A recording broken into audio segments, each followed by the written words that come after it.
Conservatism, Taylor Adams, Period 3. Basic information about conservatism. Conservatism is the political doctrine that emphasizes the value of traditional institutions and practices.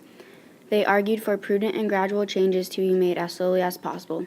Opposed innovation and reform, arguing that the French Revolution had directly demonstrated revolution and chaos.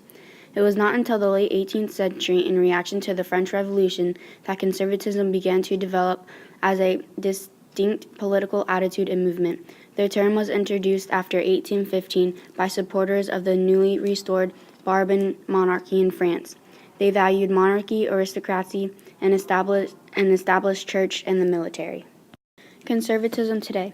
Much of what was liberal in the 19th century, free trade, keeping government out of business, is today considered conservative.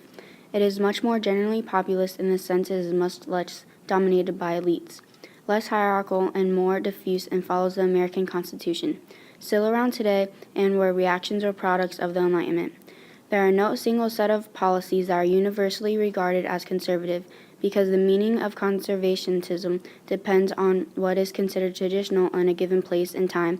Thus, conservatives from different parts of the world, each upholding their own respective traditions, may disagree on a wide range of issues. Relationships to 19th century Europe. During the Enlightenment and the Industrial Revolution, conservative monarchs throughout Europe were threatened as middle and working class people attempted to establish new governments that allowed the common man a voice in government. The French Revolution gave powerful expression to conservatism, and the early Industrial Revolution and the advances in sciences reinforced it. Conservatism is a reaction to liberalism, no constitutionalism. Really, liberalism then was the ideology of the bourgeoisie interests. Still, the liberals invariably argued that what was for their benefit was actually for the benefit of everyone. Edmund Burke, father of conservatism, served many years in the House of Commons of Great Britain as a member of the Whig Party. Mainly, he is remembered for his support of the cause of the American Revolutionary Catholic emancipation and his later opposition to the French Revolution. He later became the leading figure within the conservative faction of the Whig Party. He was praised by both conservatives and liberals in the 19th century. Mastier.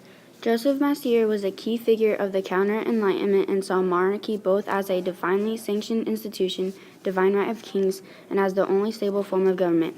He called for the restoration of the House of Bourbon back to the throne of France, argued that the Pope should have the ultimate authority in temporal matters. He also claimed that it was the rationalist rejection of Christianity which was directly responsible for the disorder and bloodshed which followed the French Revolution in 1789.